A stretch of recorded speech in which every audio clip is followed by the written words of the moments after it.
59세 대기업 부장, 은퇴 후 통장 잔고 3천만 원. 일본은 최소 15억 있어야 산다는데 59세 김 부장은 늘 열심히 살았습니다. 30년 넘게 대기업에 다니며 회식이면 회식, 야근이면 야근, 외국 출장까지 마다하지 않았죠. 아이 둘 대학 졸업시키고 서울 근교에 집 한 채. 남들이 보면 그래도 잘 사셨네요 할 겁니다. 그런데 막상 퇴직이 다가오자 두려움이 밀려오기 시작합니다. 통장을 보니 예금은 고작 3천만 원, 퇴직금도 세금 떼면 얼마 안 될 거고. 그래도 한국은 연금도 있고 집도 있으니 괜찮겠지 위로해보지만 최근 뉴스에서 본 일본 은퇴자들의 현실은 그를 더 불안하게 만듭니다. 일본 은퇴자들은 최소 15억 정도 자금이 있어야 안정적인 노후가 가능하다고 하더군요. 그렇다면 우리는 과연 지금 가진 것으로 은퇴 후 30년을 버틸 수 있을까요? 일본은 왜 15억이 필요하다고 할까? 일본 후생노동성 발표에 따르면 부부 기준 은퇴 후 안정적인 생활을 위해 필요한 자산이 약 2억엔, 즉 하나로 1,415억 원 수준입니다.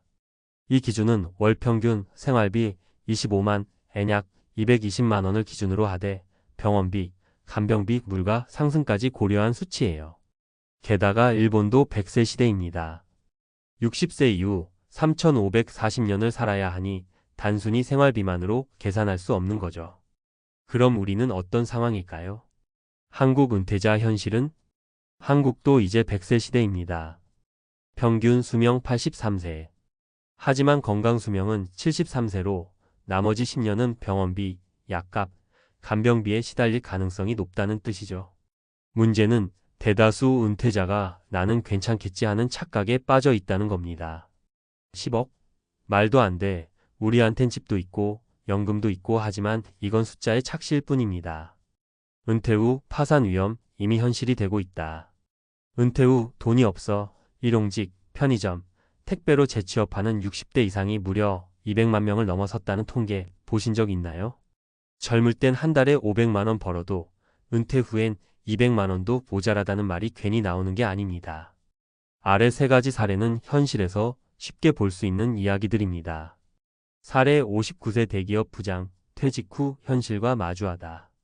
김 부장은 59세에 명예퇴직을 했습니다. 퇴직금은 약 2억 5천만 원. 그런데 전세로 살던 아들을 위해 1억 보증금을 지원했고 남은 돈으로는 차 할부금, 보험료, 부모님 병원비까지 부담하다 보니 어느새 예금이 3천만 원밖에 안 남았습니다.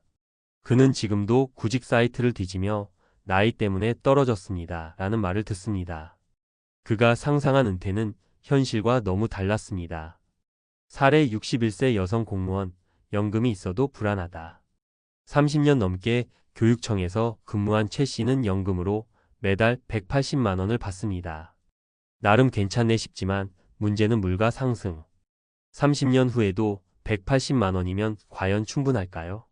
게다가 혼자 사는 어머니 요양원 비용만 매달 250만 원. 자녀 결혼, 병원비, 경조사, 갑작스런 수리비 등 비정기 고정 지출은 연금만으로 감당이 안 됩니다. 사례 60세 자영업자, 통장에 남은 건 빚뿐. 수십 년 식당을 운영해온 박 사장은 코로나 이후 빚만 1억 가까이 남았습니다. 은퇴하고도 식당 문을 닫지 못한 이유죠. 건강이 안 좋아져도 쉴 수가 없습니다. 쉬는 순간 수입이 0이니까요. 10억이라도 있으면 당장 접겠어요 라는 그의 말이 슬프게 들립니다. 은퇴 준비, 지금부터 반드시 시작해야 할 세 가지. 월 200만 원 생활비, 최소 30년 기준이면 7억 2천만 원 필요. 여기에 병원비, 물가 상승, 간병비까지 합치면 실제로는 10억이 최소선이라는 게 전문가들 이야기입니다. 자산보다 중요한 건 현금 흐름. 집 한 채 갖고 있어도 매달 들어오는 돈이 없다면 곧 현금 가뭄이 옵니다. 월세 수익, 국민연금, 소액 부업 등 현금 흐름 중심으로 자산 재편이 필요합니다. 일찍 준비할수록 은퇴 후 삶의 질이 달라진다. 50대부터 생활비 줄이는 습관, 부업 시작, 자산 정리만 해도 훗날 퇴직 충격을 줄일 수 있습니다. 특히 소득 있는 은퇴자는 훨씬 더 여유롭고 건강하게 노후를 보냅니다. 마무리하며 은퇴는 끝이 아니라 또 다른 시작.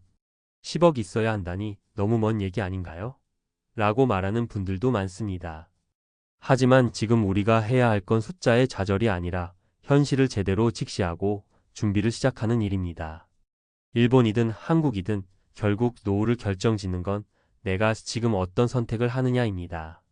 10억을 꼭 모으지 않더라도 적어도 매달 고정 지출을 커버할 수 있는 흐름을 만든다면 은퇴 후 삶은 훨씬 더 안정적일 수 있습니다. 늦지 않았습니다. 지금 바로 작게라도 준비를 시작하세요. 주제 은퇴 후 최소 10억 필요하다는데 일본은 얼마나 필요할까? 1. 왜 10억이라는 숫자가 나올까? 은퇴 후 최소 30년의 삶이 예상되는 시대입니다. 은퇴자가 하루 7만 원 정도를 쓴다고 가정하면 월 210만 원 12개월 30년 약 7억 5천만 원이 필요합니다. 여기에 병원비, 간병비, 물가 상승 등을 고려하면 최소 10억은 필요하다는 계산이 나옵니다. 기본 생활비, 의료비, 물가 상승 갑작스러운 지출 최소 10억. 2. 일본은 얼마가 필요할까? 일본 후생 노동성과 금융청 자료에 따르면 부부 기준 은퇴 후 안정적인 생활을 위한 자산은 약 2천만 엔 3천만 엔 이상 필요하다고 알려져 있습니다. 하나로 환산 시 약 14억 20억 원 수준. 왜 이렇게 많을까요? 일본은 고령화 속도가 빠르고 간병 시스템이 복잡하며 주거비 및 의료비가 높은 편이고 자녀 독립 문화로 인해 부모 스스로 노후 해결이 기본입니다. 즉 국가나 가족이 아닌 개인이 준비하지 않으면 버티기 어렵다는 것이죠.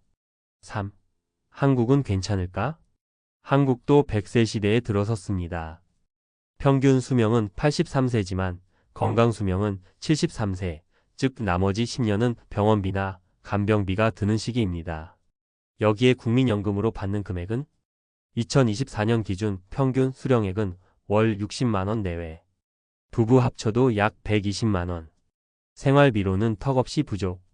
집은 있어도 현금 흐름이 없으면 생활은 곧 막히게 됩니다. 4. 한국 vs 일본 은퇴자 비교. 항목 일본 한국. 평균 수명 84.6세 83.6세. 건강 수명 74.1세 73.1세.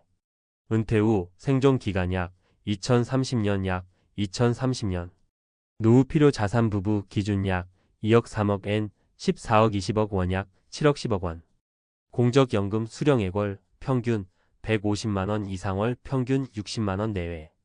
간병 비의료비 부담 본인 부담 많음 일부 국가 지원 있지만 불완전. 한국의 연금 제도는 일본보다 약하다는 점에서 자산 관리와 준비가 더 절실합니다. 5. 그렇다면 우리는 어떻게 준비해야 할까? 월 고정 생활비 확인부터. 은퇴 후 꼭 필요한 고정 지출 주거비, 식비, 보험료, 통신비 등을 정리합니다. 평균적으로 부부 기준 월 200만 원, 250만 원이 필요합니다. 현금 흐름 기반 자산 구성. 자산은 많지만 유동성이 없으면 곧 파산 위기. 국민연금 외에 월세, 배당금, 소액 부업, 연금형 상품 등으로 현금 흐름을 설계해야 합니다. 비정기 지출 대비. 병원비, 자녀 결혼, 자동차 고장, 부모 병수발 등 예측 불가 지출을 위한 비상금은 필수입니다.